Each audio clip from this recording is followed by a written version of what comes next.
భారతదేశానికి నుంచి బంగ్లాదేశ్కి బోల్డ్ ఎగుమతులు జరుగుతాయి. అందులో బియ్యము, నూనెలు, పప్పులు, ఉప్పులు ఇవన్నీ ఉంటాయి. మన దగ్గర నుంచి రావడం వల్ల వాళ్ళకి తక్కువ ధరకే వెళ్తున్నాయి.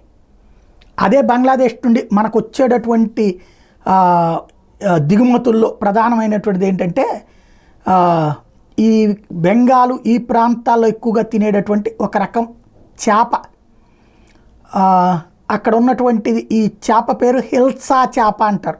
ఈ హిల్సా చేప అనేటటువంటిది జలపుష్పాల పేరుతో అక్కడ ఉన్నటువంటి ఏదైతే వెజిటేరియన్స్ కూడా తింటారనేటువంటి ఒక చర్చ ఉందన్నమాట.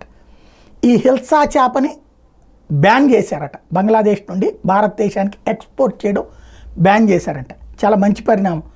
ఆ చేపలను అక్కడే ఉండనిచ్చి మనం కూడా ఎక్స్పోర్ట్స్ బ్యాన్ చేస్తే మనం ఇక్కడి నుంచి చేసేటటువంటిది ఏమేంటవి, సాధారణంగా బియ్యం ఎక్కువగా చేస్తుంటాం, ఉల్లిపాయలు ఎక్కువగా చేస్తుంటాం, కాబట్టి పప్పులు చేస్తుంటాం.